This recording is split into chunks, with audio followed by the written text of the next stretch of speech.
नमस्कार दोस्तों, आप सभी का स्वागत है टू डू एस में। हम देखते हैं जियोग्राफी। जो जियोग्राफी में आपका है एक नया टॉपिक है, नया चैप्टर है, उसका नाम है महाद्वीप विस्थापन, जो कंटिनेंटल ड्रिफ्ट। ये कंटिनेंटल ड्रिफ्ट है, इसका वीडियो थोड़ा बड़ा बनेगा तो देखते रहिए, पूरा समझिएगा अभी साथ साथ में। महाद्वीप विस्थापन बहुत ही इंपॉर्टेंट है, बहुत ही वीवीआईपी है। महाद्वीप विस्थापन,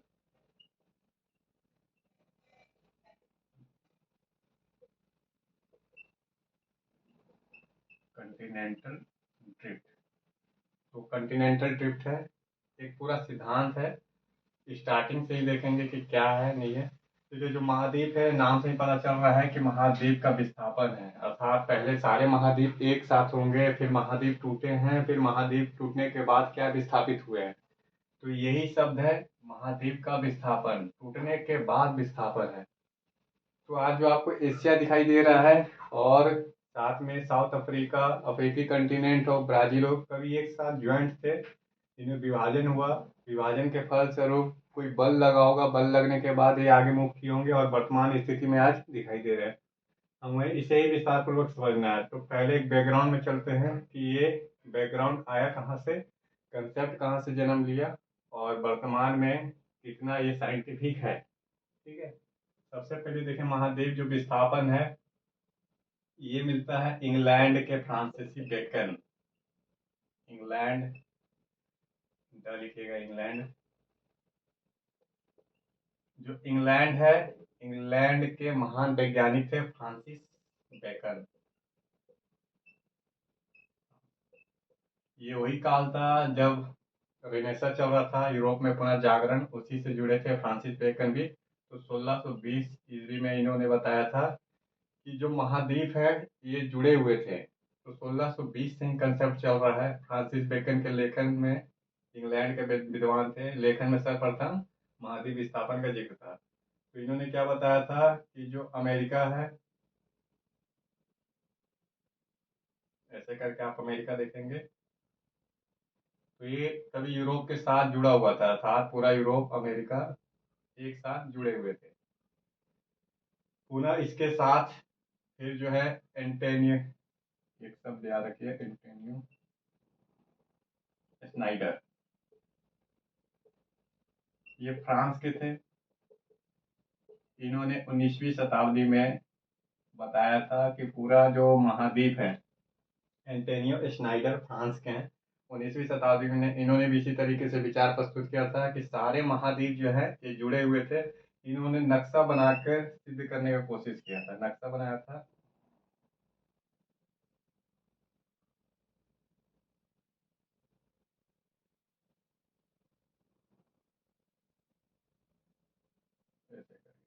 इन सारे को जोड़ा था, एक रफ डायग्राम जो मैप में आप बना लेंगे। तो ग्लोब्स में ये सारे कंटिनेंट क्या है, आपस में जुड़े हुए दिखाई थे एंटेनियो स्नाइडर ने 19वीं शताब्दी में फ्रांस के। लेकिन इन्हें विशेष रूप से साइंटिफिक तरीके से सिद्ध न करने का उतनी ख्याति नहीं मिली, एक सिद्धांत के रूप में प्रस्तुत नहीं कर पाए। रिजल्ट ये हुआ कि जर्मनी के महान भूगोलवेता,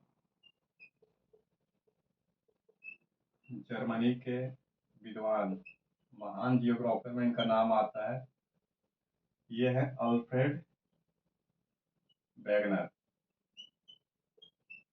इन्होंने पूरा साइंटिफिक तरीके से एक स्टडी किया, इसके लिए काफ़ी सारे सब्जेक्ट का गहन अध्ययन किया, जैसे फिजिक्स का, मैथ का, इसके साथ जियोग्राफी, वनस्पति शास्त्र का, जीवाश्म विज्ञान का, सारे शास्त्रों का अध्ययन करने के बाद इन्होंने प्रूफ के साथ एक सिद्धांत दिया। इनके सिद्धांत का नाम था महाद्वीप विस्थापन सिद्धांत। महाद्वीप विस्थापन सिद्धांत, तो कभी भी एक लाइन में पूछिए महाद्वीप विस्थापन सिद्धांत किसने दिया है, अल्फ्रेड वेगनर ने दिया है। ये अल्फ्रेड वेगनर कहाँ के हैं, जर्मनी के विद्वान हैं। तो महाद्वीप विस्थापन सिद्धांत को इन्होंने दिया, तो बोलेंगे ये 1927 का पीरियड था। अब देखिए ये मॉडर्न जो युग था, आधुनिक काल, उसमें पहुंच गए थे। तो 1620 से स्टार्ट हुआ, 1927 तक। पुनः प्लेट टेक्टोनिक्स आके इनकी मान को पुष्टि किया। लेकिन सिद्धांत के रूप में पूरा जो साइंटिफिक तरीके से प्रूव किया था, बायोलॉजिकल तरीके से और पेलेंटोलॉजिस्ट फिजिक्स से सिद्धांत लेके, तो ये अल्फ्रेड वेगनर थे। इसलिए इनके सिद्धांत को महाद्वीप विस्थापन सिद्धांत के नाम से जाना जाता है। इसके लिए देखते हैं ये कि क्या बोलते हैं, इनका कंसेप्ट पूरा काफी लंबा जाने वाला है वीडियो, तो देखते रहिए। देखिए, एक बैकग्राउंड बता दूं मैं। जो अल्फ्रेड वेगनर थे मूलतः जलवायु वैज्ञानिक थे, मेटेरियोलॉजिस्ट थे, जलवायु वैज्ञानिक थे। ये जलवायु से रिलेटेड जो थे प्रॉब्लम को सॉल्व कर रहे थे कि जलवायु में परिवर्तन क्यों होते हैं, कहीं पे ठंडी जलवायु, कहीं पे गर्म जलवायु, कहीं पे शीत होते हैं, कहीं पे आपका उष्ण होते हैं, इस तरीके से। तो इन्होंने अचानक से क्या था, महाद्वीप के बीच में एक सिमिलरिटी देखा और यहाँ से इनका कंसेप्ट जो था जियोग्राफी की ओर आ गया, महाद्वीप की ओर। तो जलवायु वैज्ञानिक थे, लेकिन इनका ध्यान कहाँ चला गया, तो भू जियोग्राफी में चला गया, अर्थात भू आकृति विज्ञान में चला गया इनका, कि किस तरीके से पूरा महाद्वीप जो है आपस में जुड़े हैं। तो बैकग्राउंड इनका ये है कि जलवायु वैज्ञानिक थे, जलवायु से रिलेटेड समस्या को सुलझा रहे थे, लेकिन इन्होंने महाद्वीप विस्थापन से रिलेटेड समस्या को सुलझा दिया। अब देखते हैं ये क्या बोल रहे हैं। इनका कहना है कि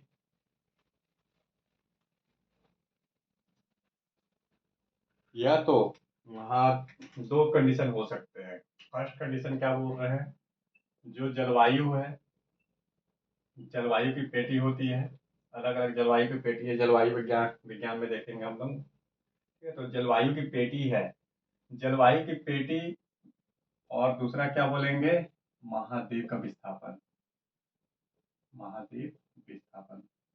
इन दोनों में सिमिलरिटी खोजना है कि क्या समानता है। ये बोल रहे या तो जलवायु की पेटी स्थिर हो या तो गतिशील हो। अर्थात मान लीजिए ये कोई क्षेत्र है, तो ये क्षेत्र पे या तो जलवायु स्थिर हो जाए, हमेशा एक ही जैसा रहे, जैसे अगर धूप है मान लेते हैं, धूप है तो हमेशा धूप रहे। अगर ठंडा का मौसम है, मान लेते हैं शीत है, तो हमेशा शीत हो, तो स्थिर है। या तो एक क्षेत्र की जलवायु स्थिर है, हमेशा 12 महीना एक जैसी जलवायु हो। दूसरा कंडीशन बोल रहे हैं गतिशील हो जलवायु, कि एक क्षेत्र है, कभी यहाँ पे शीत आ जाए, कभी यहाँ धूप आए, कभी यहाँ पे उष्ण आए, कभी आर्द्र आए, अलग अलग ऋतुएं अर्थात जलवायु आती रहे। तो दो कंडीशन हो सकते हैं। इसी तरीके से महाद्वीप का इन्होंने विचार रखा, महाद्वीप विस्थापन का। महाद्वीप या तो स्थिर हो, मान लेते हैं ये कोई महाद्वीप है, या तो स्थिर है या तो गतिशील अवस्था में है। तो दो कंडीशन हो सकते हैं। अगर ये कोई महाद्वीप है, या तो स्थिर है या तो फिर गतिशील है। अगर स्थिर है तो यहाँ पे क्या हो जाए, जैसे कंडीशन मिलाते चलिए। अगर महाद्वीप स्थिर है, किसी उष्ण क्षेत्र में है महाद्वीप, उष्ण गर्म क्षेत्र है, तो ये हो सकता है कि यहाँ की जलवायु गतिशील हो जाए, ये उष्ण क्षेत्र में कभी आपका शीत हो जाए, कभी गर्म हो जाए, कभी आर्द्र हो, इस तरीके से गतिशील हो जाता है। ये क्षेत्र है, ठीक है, ये क्षेत्र में ही जलवायु में अलग अलग बदलाव आ जाए। दूसरा कंडीशन है कि जलवायु जो है स्थिर हो, अर्थात ये वाला, और महाद्वीप गतिशील हो। तो महाद्वीप कभी छाया जगह आ रहा है, कभी वर्षा वाली जगह में आ रहा है, कभी धूप वाली जगह में आ रहा है। तो गतिशीलता वाला यही कंसेप्ट है इनका। इन्होंने महाद्वीप को गतिशील किया, जलवायु को स्थिर कर दिया। जो महाद्वीप है ये गतिशील है और जो जलवायु है वो स्थिर है। इसके लिए इन्होंने बहुत सारा प्रमाण दिया, जलवायु स्थिर है, अर्थात जलवायु में कोई बदलाव नहीं आया, महाद्वीप में ही बदलाव आया है कि महाद्वीप अपने ए स्थान से बी स्थान पे चले गए। पहले इनकी पोजीशन कुछ थी, अब पोजीशन कहीं और है, डायरेक्शन भी कहीं और है, दिशा भी कहीं और है। तो इसका कारण देखिए क्या बता रहे हैं कि महाद्वीप गतिशील है, जलवायु स्थिर है। जैसे अंटार्कटिका, जो अंटार्कटिका है वहाँ पे आपका क्या है, तो ठंडा है, पूरा बर्फ से इलाका जमा हुआ है, 2-2 किलोमीटर तक बर्फ है। लेकिन अंटार्कटिका में भी कोयले पाए जाते हैं। तो ठंडा इलाका में वनस्पति जब नहीं हो सकती तो कोयला कैसे मिलते हैं। अंटार्कटिका और साइबेरिया, ये दो चीज को देखिए, दोनों क्षेत्र का नाम है। अंटार्कटिका एक कंटिनेंट है दक्षिण में, साइबेरिया रूस में है। ये दोनों जगह क्या है, मौसम एक जैसे है, एक्सट्रीम ठंडा है, बर्फ से ढका हुआ है, इंसान ही रहते हैं, जनसंख्या विहीन है। लेकिन यहाँ पे कोयले कैसे मिल रहे हैं, दोनों जगह में कोयले पाए जा रहे हैं। तो कोयला कैसे बनता है, कोयला वनस्पति से बनता है। जब वनस्पति के अवशेष हैं दब जाते हैं चट्टानों में, लंबे समय के बाद ताप दाब में परिवर्तन होता है, वनस्पति से कोयले का निर्माण होता है। तो सवाल है कि अंटार्कटिका साइबेरिया में कोयले कैसे मिल रहे हैं, इसका मतलब है कभी इस यहाँ पे बहुत बड़े बड़े पेड़ होंगे, बड़े बड़े वनस्पतियाँ थी, यही वनस्पति दबी होगी और कोयले का रूप धारण की है। तो सवाल है वनस्पति कब उगी होगी, जब साइबेरिया और अंटार्कटिका कहीं गर्म इलाके में होंगे, वह आर्द्र इलाके में जहाँ वर्षा भी हो धूप भी हो, क्योंकि गर्म और आर्द्र ये दोनों वनस्पति के विकास के लिए चाहिए।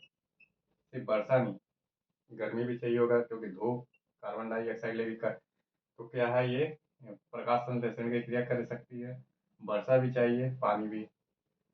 तो ये कंडीशन बन रहा है यहाँ पे कि गर्म और आर्द्र वनस्पतियों का विकास होगा तभी जब अंटार्कटिका और साइबेरिया किसी गर्म और आर्द्र क्षेत्र में हो।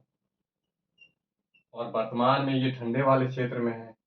अब यहाँ पे पेड़ पौधे वनस्पतियों का भारी अभाव है, बर्फ से ढका हुआ इलाका है, तो इससे पता चल रहा है कि कभी ये उस क्षेत्र में थे।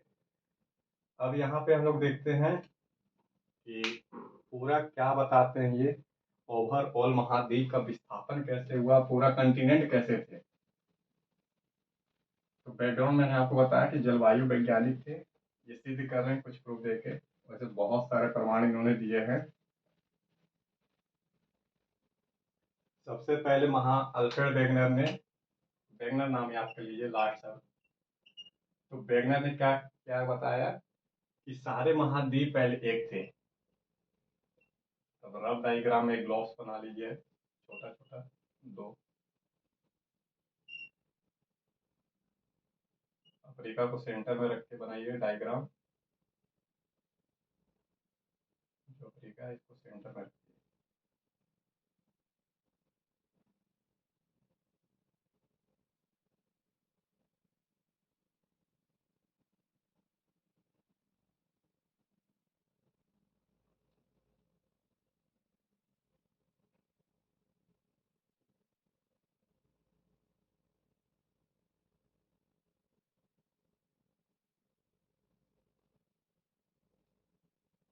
जो भी डायग्राम बनाएंगे अफ्रीका को सेंटर में रख के बनाइए, और ऐसे कर दिए। तो मान लेता हूँ ये क्या बोल रहे हैं कि पहले सारे महाद्वीप एक थे, पूरा महाद्वीप है, इस महाद्वीप को इन्होंने नाम दिया था पेंजिया। पहले याद रखिए, जो महाद्वीप है पूरा महाद्वीप को एक साथ कंबाइन किया था। अभी कोई महाद्वीप का वर्ण क्लासिफिकेशन नहीं किया कि एशिया महाद्वीप, अफ्रीका महाद्वीप, अंटार्कटिका। पहले बोल रहे हैं सारे महाद्वीप एक थे, इन सारे महाद्वीप को इन्होंने पेंजिया नाम दिया था, अर्थात पेंजिया स्थल खंड था, अर्थात स्थल खंड का नाम इन्होंने पेंजिया दिया। पुनः पेंजिया के चारों साइड ये सागर है, जल है, मान लेते हैं प्रशांत महासागर है, सबसे बड़ा महासागर है। तो ये जल है, इस जल को इन्होंने क्या किया था, जल खंड का नाम दिया था पेंथालासा, जल खंड को नाम दिया था पेंथालासा। तो एक साइड है पेंजिया स्थल खंड, जो सारे एक साथ है। जल खंड जो को पेंजिया के चारों साइड है, इसे पेंथालासा बोल रहे हैं। पुनः पेंजिया के दो भाग थे। अब फिर से एक बार अफ्रीका का मैप बनाइए, सारा विस्थापन अफ्रीका के संदर्भ में है।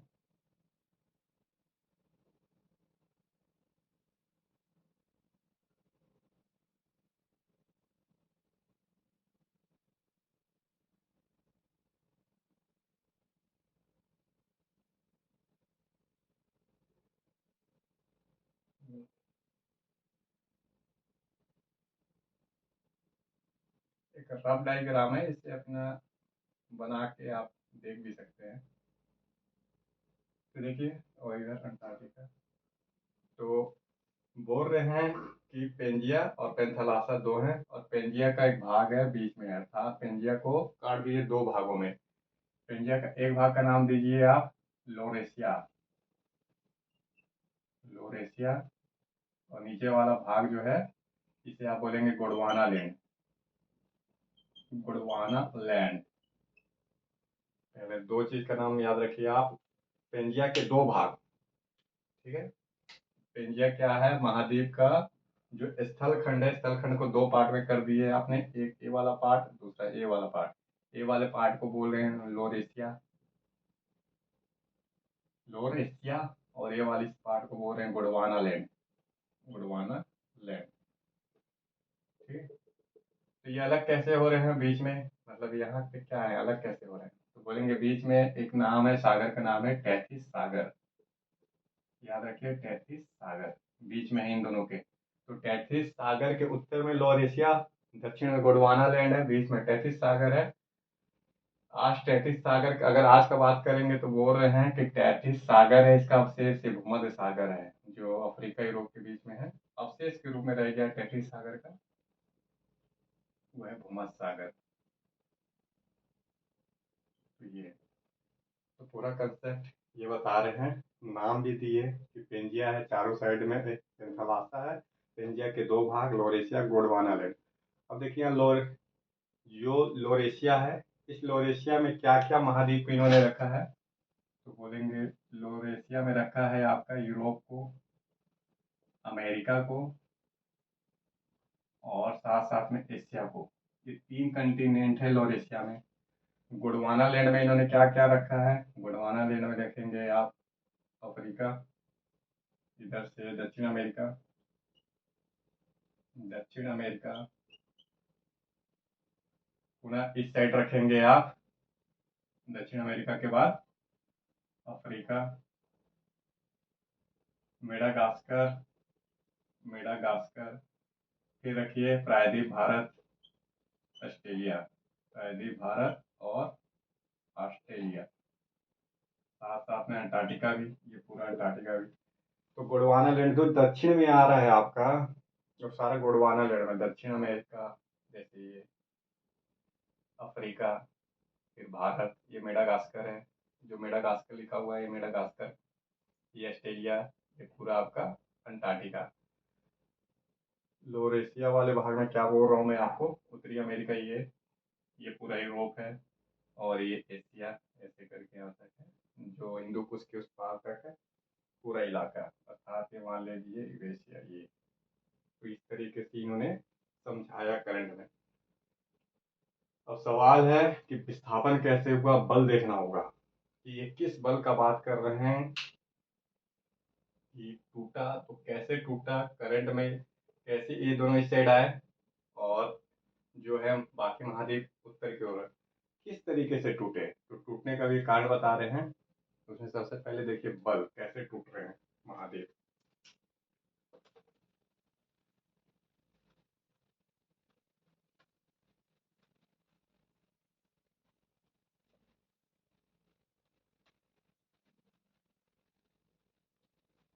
सबसे पहले बताइए कि जो बल है, इन्होंने बल का इस्तेमाल किया है टूटने का कारण, अर्थात विस्थापन का कारण, टूट हो या विस्थापन, इसका क्या कारण है, तो बोलेंगे सबसे पहला बल है गुरुत्वाकर्षण,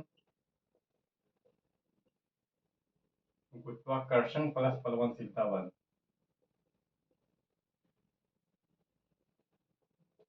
प्लवनशीलता बल, ये दो बल है, एक प्लवन बल है जो आपका व्योमशीय है, और यहाँ पे ग्रेविटेशन है गुरुत्वाकर्षण। तो दो बल को एक साथ रख दिए, इधर से सेकंड बल में बोल रहे हैं ज्वार बल, ज्वार बल। तो दो कारण बता रही है विस्थापन का, एक है गुरुत्वाकर्षण बल, प्लवनशीलता बल, ये दोनों को एक में रखेंगे आप। सेकंड बल के नाम बता रहे हैं ज्वार बल। बोल रहे हैं जो गुरुत्वाकर्षण बल है, प्लवनशीलता, देखिए ग्रेविटेशन क्या है फर्स्ट बल में, ये गुरुत्वाकर्षण है, किसी वस्तु को खींचती है नीचे की ओर, तो गुरुत्वाकर्षण बल के कारण कोई वस्तु नीचे की ओर खिंचाती है। प्लवनशीलता क्या है कि वही वस्तु तैरता है, जो प्लवनशीलता ऊपर की ओर लग रही है। गुरुत्वाकर्षण नीचे की ओर, प्लवनशीलता बल ऊपर की ओर।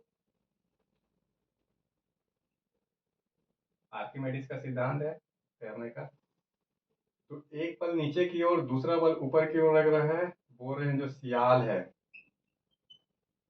सियाल सीमा के ऊपर तैर रहा है। ठीक है, सियाल हल्का है, सीमा भारी है।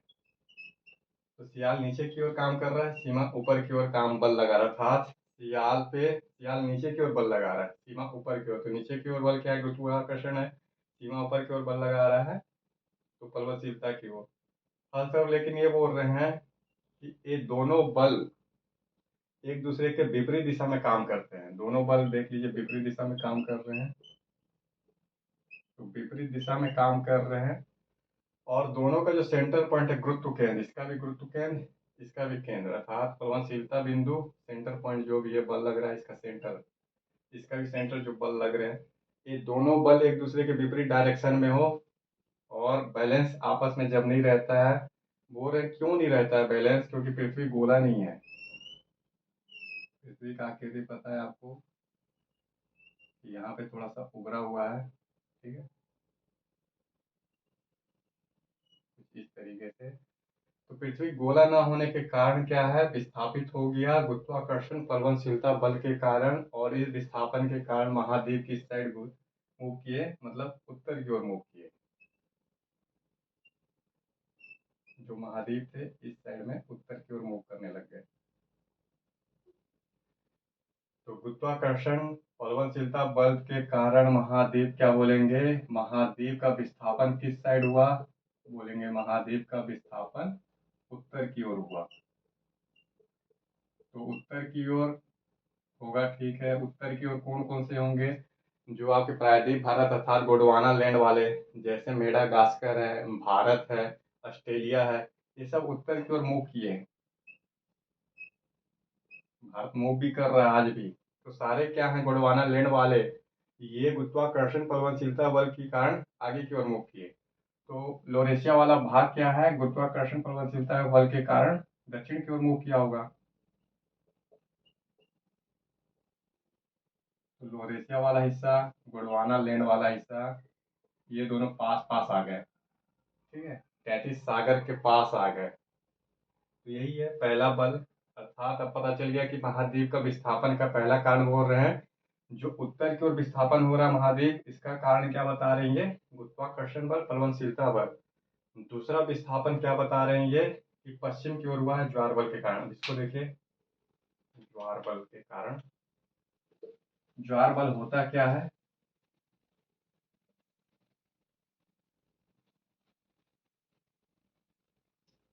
ज्वार बल क्या होता है? तो पृथ्वी है, एक साइड सूर्य है पृथ्वी के, एक साइड चंद्रमा है।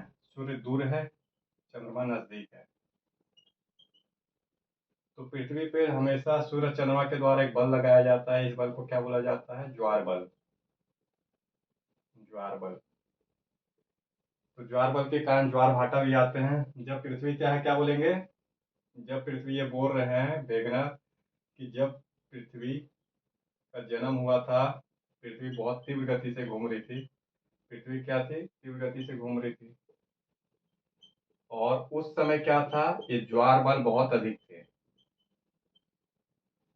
पृथ्वी का जन्म हुआ था, सूर्य से ही अलग हुए थे। तो पृथ्वी तो घूम रही है, लेकिन साथ साथ चंद्रमा बहुत अधिक तीव्र गति से घूम रही है। चंद्रमा का उस समय ज्वार बल बहुत अधिक था। क्या बोलेंगे? चंद्रमा का ज्वार बल बहुत अधिक था, पृथ्वी बहुत अधिक बल लगा रहा था। पृथ्वी पश्चिम से पूरब की ओर घूर्णन करता है, पश्चिम से पूर्व की ओर पृथ्वी घूमता रहता है। तो ज्वार बल के कारण जो स्थल खंड थे अर्थात पेंजिया, वो क्या थे? टूट गए। जो पेंजिया थे, स्थल खंड थे, ज्वार बल के कारण ये घूम नहीं पाए। इनको घूमना चाहिए था। बोल रहे हैं कि अगर ये घूमते रहता पेंजिया स्थलखंड भी, तो टूटता नहीं। लेकिन पेंजिया इस ज्वार बल के साथ एडजस्टमेंट नहीं कर पाया, ज्वार बल अधिक लग गया, पेंजिया टूट गया बीच से, और पश्चिम की ओर पेंजिया खसकने लगा। अर्थात पेंजिया का विस्थापन पश्चिम की ओर हुआ। तो पेंजिया क्या था? स्थलखंड था, स्थलखंड बीच से टूट गया, पश्चिम की ओर विस्थापन हुआ। तो ज्वार बल के कारण ये क्या बता रहे हैं? महाद्वीप का विस्थापन महाद्वीप का विस्थापन पश्चिम की ओर।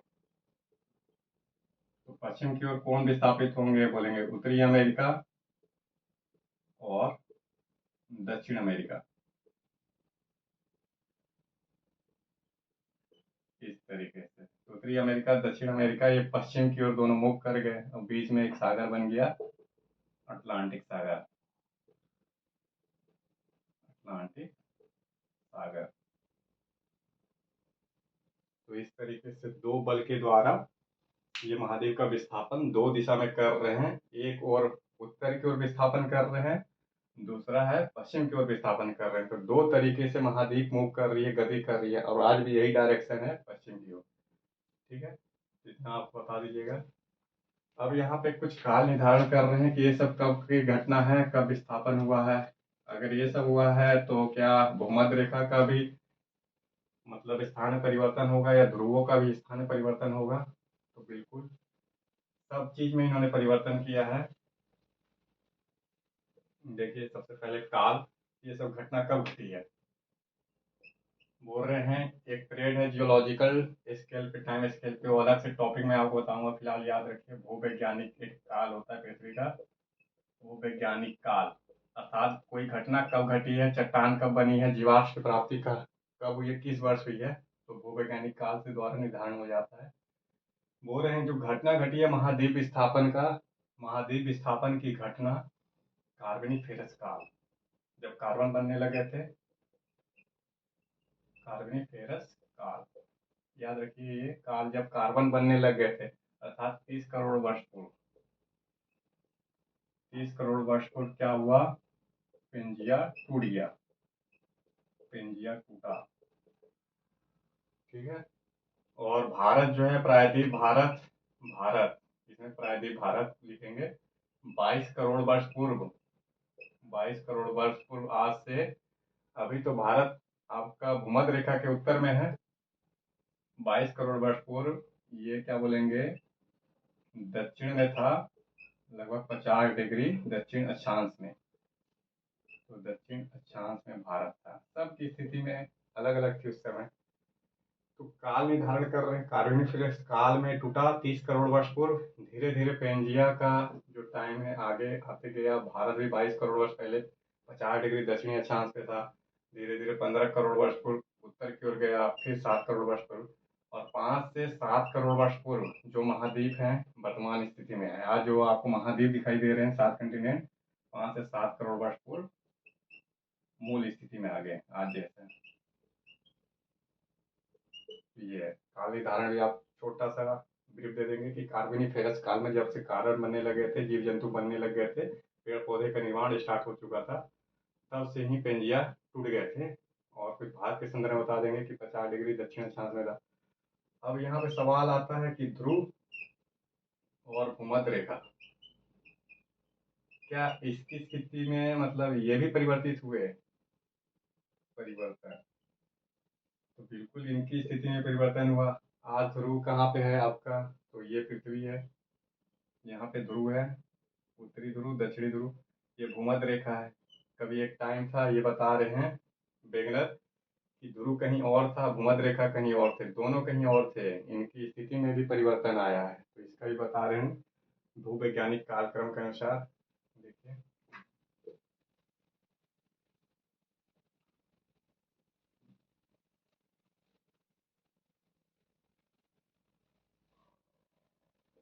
सल्यूरियन युग क्या है, सल्यूरियन, सल्यूरियन काल, सॉरी युग। तो सल्यूरियन युग में यहाँ पे बोलेंगे आप एक मैप बना लीजिए ध्रुव का और इसका। जो ध्रुव है आपके, ठीक है, वो बोल रहे हैं कि सल्यूरियन युग में ध्रुव, सॉरी ये भूमध्य रेखा है, भूमध्य रेखा, ये वाला भूमध्य रेखा है। तो भूमध्य रेखा कहाँ है, नॉर्वे से गुजर रही है, ऐसे करके नॉर्वे से गुजरता था। आज भूमध्य रेखा क्या है आपका, ये अफ्रीका से गुजर रहा है, साथ साथ में आपका मालदीव से गुजर रहा है। तो ये है नॉर्वे कहाँ, मालदीव कहाँ। लेकिन उस समय सल्यूरियन युग बोल रहे हैं नॉर्वे से गुजर रहा था। इसके बाद कार्बोनिफेरस युग में कार्बोनिफेरस युग में ये फिर से भूमध्य रेखा क्या है, ऐसे गुजरा। ध्यान दीजिएगा, पहले बोल रहे हैं सिल्यूरियर युग में नॉर्वे से गुजरा, फिर ये आ गया आपका कार्बोनिफेरस युग, ये वाला सिल्यूरियन युग है। तो बोल रहे हैं ब्राजील से गुजरा, ब्राजील और साइबेरिया से जा रहा था। जहाँ भूमध्य रेखा रहता है तापमान अधिक रहते हैं, आपको पता होगा कि भूमध्य रेखा के पास तापमान अधिक है। देखिए साइबेरिया से गुजर रहा है तो साइबेरिया में तापमान अधिक होगा, फल फूल पेड़ पौधे होंगे, इसी कारण से कोयले मिलते हैं साइबेरिया में। तो ब्राजील साइबेरिया से गुजर रहा है। इसके बाद तृतीय काल आया, तृतीय काल टर्सरी काल, इसमें भूमध्य रेखा ऐसे गुजरा, ये है भूमध्य रेखा। तो ध्रुवों की स्थिति में सेम परिवर्तन आया। ध्रुव जो थे पहले यहाँ पे थे, मान लेता हूँ, फिर ये दक्षिण की ओर आए, ऐसे करके मूव कर रहे हैं। तो सिल्यूरियन युग में मतलब ध्रुव दक्षिण की ओर आ रहे हैं, ध्रुव किस साइड जा रहे हैं, दक्षिण की ओर। तो कभी नटाल के पास था ध्रुव, सिल्यूरियन युग में बोलेंगे नटाल के पास था। नटाल कहाँ है, साउथ अफ्रीका के पास। फिर नीचे आ गया, इसके बाद कहाँ पहुंच गया, अंटार्कटिका में पहुंच गया। तो ऐसे करके ध्रुव भी दक्षिण की ओर आ, जब भूमध्य रेखा उत्तर से दक्षिण की ओर आ रहा है, भूमध्य रेखा उत्तर से दक्षिण आ रहा है, तो ध्रुव क्या है, दक्षिण से, तो हम दक्षिण और दक्षिण की ओर चलेंगे, ठीक है, उत्तर से दक्षिण की ओर आएंगे। तो अगर भूमध्य रेखा का ये डायग्राम है आपका, ऐसे करके एरो से बना रहे हैं आप, तो ध्रुवों का ही बना लीजिए कि यहाँ पे मान लीजिए अफ्रीका कंटिनेंट ऐसे करके, तो यहाँ पे थे, धीरे धीरे इधर आए, पुनः इधर आए, तो करंट में ये आ गए ध्रुव, ठीक है। तो ये ऐसे करके आपको बताना होगा भूवैज्ञानिक कालक्रम में। भूमध्य रेखा का भी ध्रुवण हुआ है, वो भी मूव किए हैं, ध्रुव और भूमध्य रेखा दोनों की यथास्थिति में परिवर्तन हुआ है। अब यहाँ पे प्रमाण देखिए, साक्ष्य, क्या क्या साक्ष्य दे रहे हैं ये।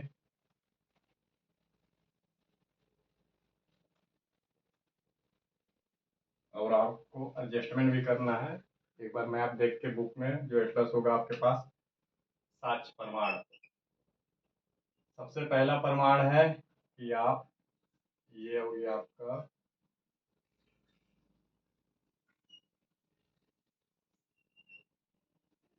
कौन सा कंटिनेंट बोलेंगे इसके, तो बोलेंगे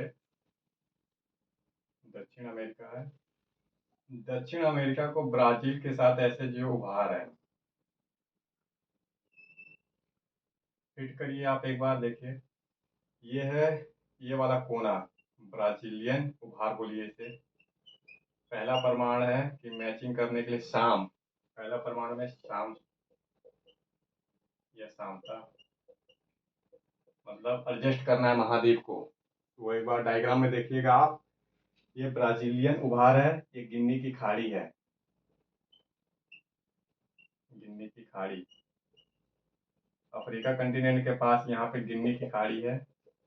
तो ब्राजीलिया उभार गिन्नी की खाड़ी में पूरी तरीके से फिट हो जा रहा है, तो ऐसे फिट कर रहे हैं पुनः यहाँ पे।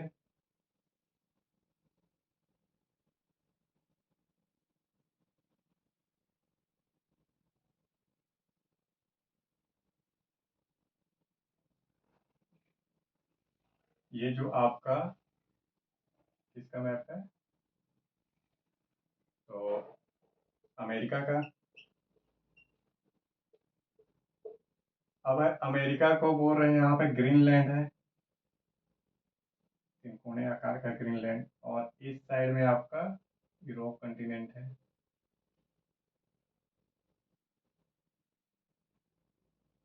तो बोल रहे हैं कि ग्रीनलैंड यूरोप से टूट के अलग हुआ है, इन सबको जब फिट करेंगे एक साथ, अमेरिका को, ग्रीनलैंड, बैफिनलैंड, ग्रीनलैंड, ये है ग्रीनलैंड, एक अलग से दिखाई देगा आपको डेनमार्क के अंदर में द्वीप, सबसे बड़ा द्वीप है ग्रीनलैंड, और ये पूरा यूरोप, ये सारा यूरोप है। जब इसको एक साथ फिट करेंगे तो ये पूरा फिट हो जाते हैं आपस में, पुनः इस साइड से,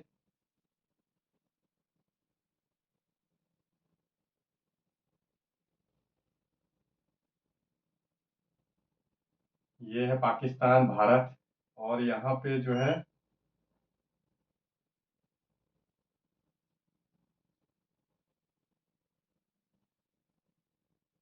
अफ्रीका को देखिए, ये अफ्रीका का यहाँ पे है, तो horn of Africa, horn of Africa, या सीधा बोलिए अफ्रीका का उभार है।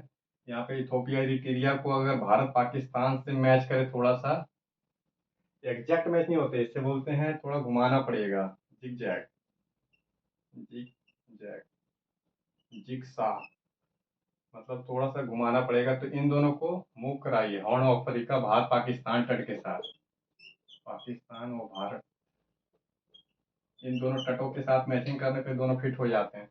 इस तरीके से पहला ये साम सिद्धांत देते हैं। अब सवाल है बीच में क्या है इन दोनों के, हिंद महासागर है। अगर हिंद महासागर में ऑस्ट्रेलिया को डाल दिया जाए तो ठीक है, ऑस्ट्रेलिया पूरा तरीके से फिट हो जाता है हिंद महासागर में। इस तरीके से पहला सिद्धांत दे रहे हैं ये शाम का। सेकंड में ये क्या बता रहे हैं कि पर्वतों का निर्माण, वो एक बार फिर से देखिए, पर्वतों का निर्माण कैसे बता रहे हैं कि पर्वत का निर्माण जितने भी हैं, रॉकी, हिमालय, आल्पस, एंडीज, या तो उत्तर की ओर है या तो फिर आपका पश्चिम तटों के पास है।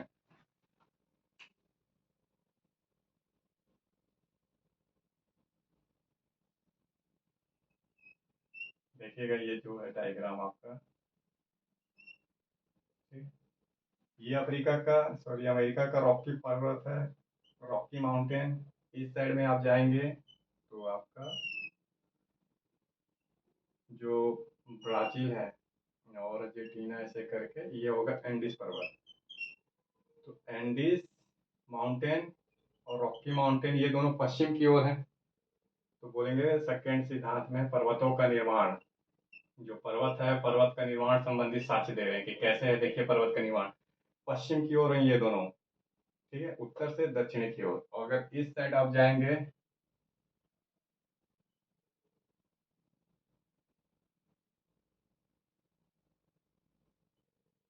ये भारत का मान लेता हूं मैं ऐसे करके, तो ये है हिमालय,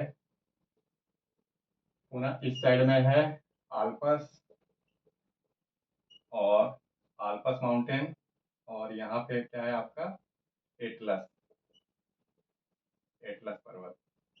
इन सारे को आप जोड़ दीजिए एक साथ ऐसे करके, मतलब ये पश्चिम से पूर्व की ओर है और ये क्या है उत्तर से दक्षिण की ओर है। तो ये सारे पर्वत का नाम है, आल्पस पर्वत, एटलस पर्वत, हिमालय पर्वत और रॉकी सैंडी। तो इसका मतलब पर्वत का निर्माण कैसे हो रहा है, जरूर यहाँ पे सबडक्शन है, अर्थात यहाँ पे क्या है, कोई कोई चीज इनको रोका है, एक बलियन पड़ा है और बलन से इसका निर्माण हुआ है। तो जरूर कोई पश्चिम की ओर मूव कर रहे थे। अगर यहाँ पे नहीं रुकते, पीछे लगातार चलते चलते ही, तो पर्वत का निर्माण संभव नहीं था। ये पश्चिम की ओर जा रहे हैं, यहाँ पे जरूर इनको कोई चीज रोका, बलन पड़ा, वैसे माउंटेन का निर्माण हुआ। ठीक इसी तरीके से ये भी आगे की ओर मूव कर रहे हैं, तैतीस सागर की ओर। तैतीस सागर क्या था, भू अभिनति है। तो भू अभिनति में क्या हुआ, आपका बलैन पड़ा, बलैन पड़ने से क्या हुआ, अल्पस, हिमालय, एटलस जैसे माउंटेन का निर्माण हुआ। तो पर्वत श्रेणी भी इनके साक्ष्य में शामिल है, ये भी प्रूफ के रूप में बना। थर्ड नंबर पे देखिए क्या बोलेंगे, पुरातन जलवायु। तो जलवायु से रिलेटेड भी कंसेप्ट है। थर्ड बोलिए, पुराना जलवायु, पुरातन जलवायु संबंधित प्रमाण, कि क्या जलवायु संबंधित कोई प्रमाण हो रहा है, तो बिल्कुल हो रहा है। जलवायु जैसे कि अब भारत देखेंगे तो ये प्रायद्वीप भारत है। प्रायद्वीप भारत में कभी क्या था, बर्फ होते थे, बर्फबारी होती थी, हिमानीकरण के चिन्ह मिलते हैं। तो हिम आवरण मिलता है, कभी कभी मिल ही जाता है, जैसे कच्छ के क्षेत्र में पता चला है कि यहाँ पे हिमानीकरण की एक प्रक्रिया हुई है। इसी तरीके से अफ्रीका कंटिनेंट में भी बर्फ के प्रमाण मिलते हैं, ऑस्ट्रेलिया में भी बर्फ के प्रमाण मिलते हैं। तो बर्फ का प्रमाण है, साथ साथ में ये पूरा मतलब दक्षिण में जो भी है गोंडवाना लैंड में, यहाँ पे बर्फ के प्रमाण मिले हैं। तो जलवायु में परिवर्तन हुआ इनका, आज इस सारे के साथ क्या है, उष्णकटिबंध में शामिल है। आज उष्णकटिबंध देश हैं, सभी के सभी गर्म है, ऑस्ट्रेलिया हो, अफ्रीका हो, भारत हो, या फिर आपका ब्राजील हो। तो उष्णकटिबंध देशों में शामिल है, कभी ये शीत कटिबंध में शामिल थे। तो जलवायु संबंधित प्रमाण। चौथे नंबर पे क्या बोलेंगे, तो भूवैज्ञानिक समानता। भूवैज्ञानिक समानता, भूवैज्ञानिक क्या है, चट्टान से जुड़ा हुआ है। जो चट्टान है उसको मैचिंग करना है कि किस तरीके से चट्टान मिलती है, यह पर्वत है। तो देखिए यहाँ पे एक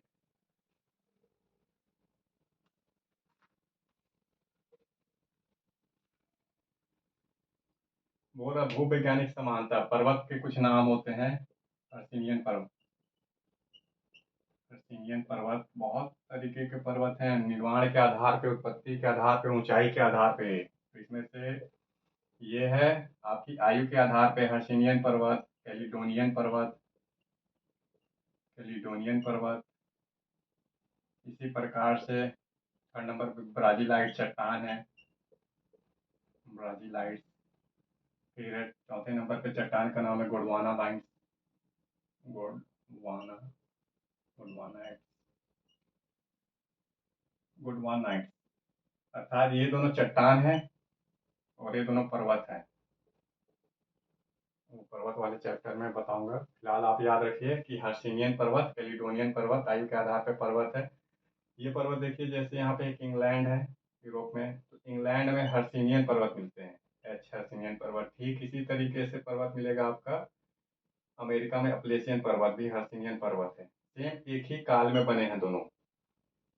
तो ब्रिटेन में जो पर्वत दिखाई दे रहा है, अमेरिका में जो पर्वत दिखाई दे रहे हैं हर्षिनियन पर्वत, एक ही समय बने हैं। ग्रीनलैंड है वो यहाँ पे, तो ग्रीनलैंड में भी जो आपको पर्वत दिखाई दे रहे हैं कैलिडोनियन काल के हैं। पुनः ब्रिटेन में कैलिडोनियन काल के हैं, अमेरिका में जो पर्वत है कैलिडोनियन काल के हैं। तो हर्षिनियन पर्वत, कैलिडोनियन पर्वत यूरोप और अमेरिका में मिल रहे हैं, ये यूरोप, ये अमेरिका। तो पर्वत दोनों जगह एक ही जैसे मिले। जैसे अपलेशियन पर्वत है, अपलेशियन पर्वत मान लेता हूँ मैं, अमेरिका, ये है ही अमेरिका में ऐसे अपलेशियन पर्वत। ब्रिटेन में पर्वत है आपका तो हर्षिनियन पर्वत, ये। अब ये ब्रिटेन अमेरिका एक अगर इन दोनों को मैं जोड़ दूं ऐसे करके, अब जोड़ दिया, ये कभी जुड़े थे और बीच से अगर टूट गए, मान लेते हैं बीच में अगर कट जाते हैं पर्वत यहाँ से, इसके बाद यही साइड मूव कर जाए, ये इस साइड चला जाए, तो दोनों का भूवैज्ञानिक समानता कि एक ही काल में बने, एक ही तरीके से बने, एक ही चट्टान है, सब चीज एक ही है। तो कभी अपलेशियन पर्वत, हर्षिनियन पर्वत, जो अपलेशियन पर्वत हर्षिनियन पर्वत है, हर्षिनियन पर्वत, ये दोनों आपस में मिले हुए हैं, अर्थात ब्रिटेन अमेरिका में एक जैसे भूवैज्ञानिक समानता है, साथ साथ में ग्रीनलैंड में भी मिल रहे हैं। अब इसी तरीके से ब्राजीलाइट चट्टान है, ये ब्राजील में मिल रहे हैं, साथ साथ यहाँ अफ्रीका कंटिनेंट में, साउथ अफ्रीका में मिल रहे हैं। ये साउथ अफ्रीका है दक्षिण में। तो ब्राजील में जो चट्टानें मिल रही है, साउथ अफ्रीका में मिल रही है, उसको बोलिए ब्राजीलाइट्स। गोंडवाना लाइट्स, गोंडवाना लाइट चट्टान है, ये Argentina, south Africa, Madagascar, Bharat में गोंडवाना लाइट्स, ऑस्ट्रेलिया में। तो सारे चट्टान एक जैसे हैं, गोंडवाना लाइट्स। तो भूवैज्ञानिक समानता में आप इतना लिखिएगा। इसके बाद आपको देखना होगा जीवाश्म से संबंधित प्रमाण। ये आपके अभी 4 प्रमाण दिए, आपको इसमें से 3-4 प्रमाण लिखना होगा। अब एक है साक्ष्य जीवाश्म से संबंधित प्रमाण। जीवाश्म प्रमाण क्या, जीवाश्म प्रमाण दे रहे हैं वो 5वें नंबर पे बोल रहे हैं, कुछ जीवाश्म मिले हैं। देखिए जीवाश्म में क्या क्या नाम दे रहे हैं वो, मीजोसोर्स, मीजोसोर्स जंतु, फिर है लाप्टो, एक मिनट, थोड़ा लाप्टो प्रोसिस, फर्ण पहले करिए, फर्ण ये वनस्पति है,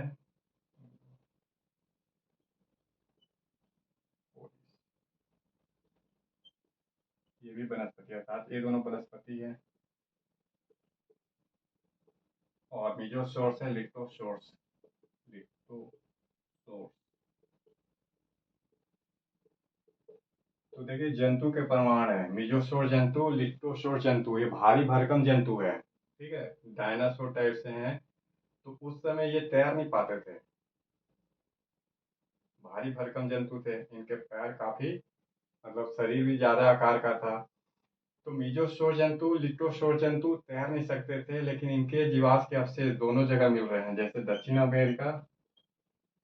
अमेरिका में भी अवशेष मिलता है, साथ साथ में अफ्रीका कंटिनेंट भी मिलता है, मेडागास्कर में मिल रहा है, मेडागास्कर, पूरा भारत, भारत थोड़ी इधर ऑस्ट्रेलिया में मिल रहे हैं।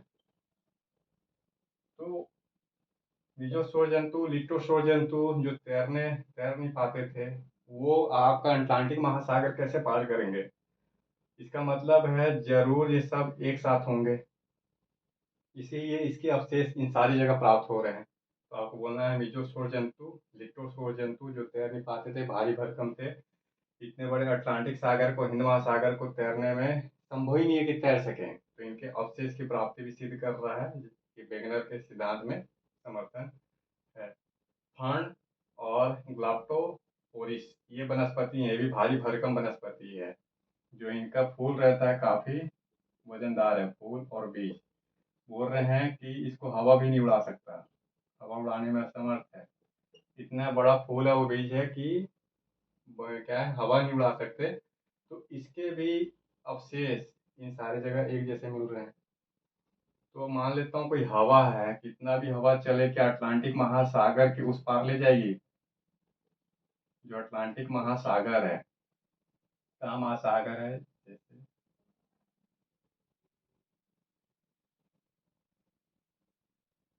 ये आपका दक्षिण अमेरिका और अफ्रीका, बीच में क्या है, अटलांटिक महासागर है इस आकार का। तो इतना हवा उड़ा के ले जाए बीज को या फूल को, बिल्कुल संभव नहीं है। हवा उड़ा के लाएगी तो बीच में ही डूब जाएगा, वो कहीं ना कहीं तली में समुद्र के बैठ जाएगा या तटों के पास ही रह जाएगा। तो कैसे आखिर इनके अवशेष भी प्राप्त हो रहे हैं, फंड के, लाप्टोसोरिस के अवशेष? जरूर ये पूरा महाद्वीप कंटिनेंट क्या थे, एक थे। तो आपको जीवाश्म प्रमाण भी देना होगा, इसमें से एक आध दो का नाम याद रख लीजिए, मीजोसोर्स, लिप्टोसोर्स, फन। अब है कोयले का प्राप्ति, जो छठा परमाणु है कोयला। आपको लिखना है कोयला, कि साइबेरिया में भी कोयला मिल रहे हैं, अंटार्कटिका में भी कोयले मिल रहे हैं। जबकि साइबेरिया क्या है आपका, ठंडा इलाका है, वनस्पति नहीं उग सकता। इसका मतलब है कि भूमध्य रेखा, छठा परमाणु, कोयले की प्राप्ति, कोयले की प्राप्ति कहाँ कहाँ दिखाएंगे आप? साइबेरिया मैं बताया आपको, साइबेरिया में कभी ऊंचे ऊंचे पेड़ पौधे थे, क्यों थे? क्योंकि भूमध्य रेखा गुजरती थी। आज भूमध्य रेखा नहीं गुजरती है। तो भूमध्य रेखा जो थी साइबेरिया से जाती थी, ऊंचे ऊंचे पेड़ थे, कोयला की प्राप्ति हो रही है। इसी तरीके से अंटार्कटिका में भी कोयले के भंडार हैं, तो अंटार्कटिका में भी कोयले के भंडार है। तो ये अंटार्कटिका कहाँ था? भूमध्य रेखा जरूर गुजर रही थी, गर्म वाले क्षेत्र में था जहाँ की वनस्पति हो, ये सब दबे होंगे, कोयला बना होगा। तो कोयले की प्राप्ति भी आपको बताना होगा, ये प्रमाण के रूप में अवेलेबल। सातवें नंबर पे कुछ जंतु का व्यवहार, जंतुओं का व्यवहार। कुछ जंतु ऐसे व्यवहार करते हैं, जैसे कि एक लेमेंजी नाम देते हैं, ये पक्षी है।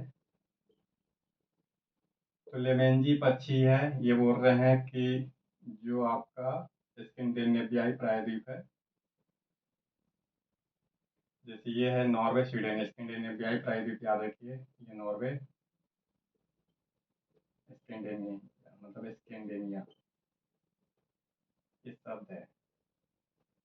तो इसमें नॉर्वे, स्वीडन, फिनलैंड, डेनमार्क जैसे कंट्री आ रही हैं, ये जो बाल्टिक सागर के ऊपर में है।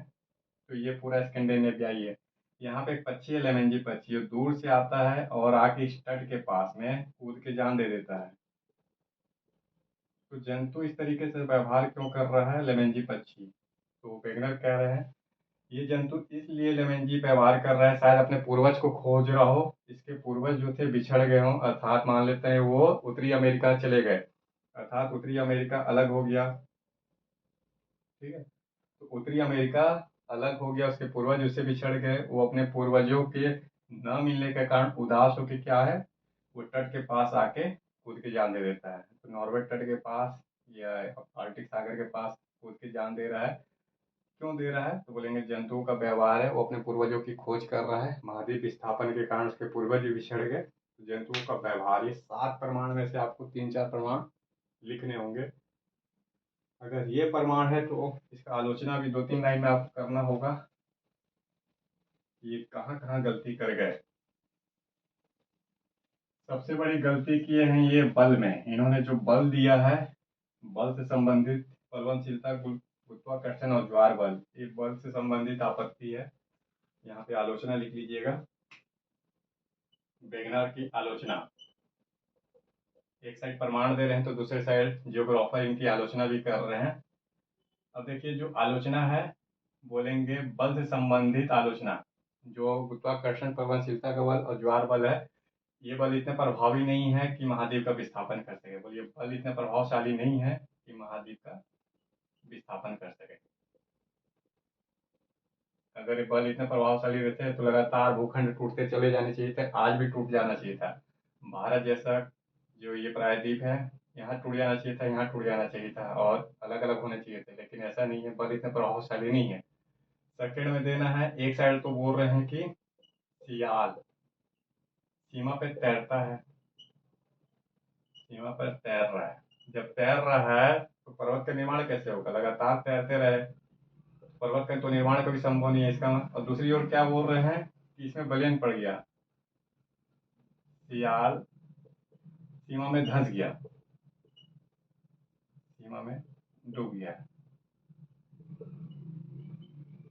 दो मतलब सियाल सीमा पे तैर रहा है, एक साइड बोल रहे हैं तैरता हुआ चीज से पर्वत का निर्माण कभी संभव नहीं होगा, लेकिन दूसरे साइड बोल रहे हैं पर्वत का निर्माण हुआ है, जैसे रॉकी, आल्पस, एंडीज, ये सब बोल रहे हैं सियाल सीमा में धंस गया। सेकंड में ये बोल रहे हैं तो पर्वत से निर्माण। खैर, आलोचना कम है, समर्थन अधिक है। सबसे बड़ा समर्थन इनको मिला है, जो वेगनर का सबसे बड़ा वैज्ञानिक साक्ष्य के रूप में, वो है प्लेट टेक्टोनिक्स है। प्लेट टेक्टोनिक्स, इसने महाद्वीप विस्थापन को पुनर्जीवित किया और वेगनर के सिद्धांत की पुष्टि की, बताया। प्लेट टेक्टोनिक्स एक नया सिद्धांत है, इसको देखेंगे बाद में हम लोग। तो प्लेट टेक्टोनिक्स सिद्धांत ने वेगनर के सिद्धांत को मान्यता दिया। आलोचना कम है और प्रूफ ज्यादा है। तो ये है आपका महाद्वीप विस्थापन। देखिएगा इसमें पूरा ओवरऑल। फिर मिलेंगे हम लोग नेक्स्ट क्लास में नए टॉपिक के साथ। तब तक के लिए नमस्कार।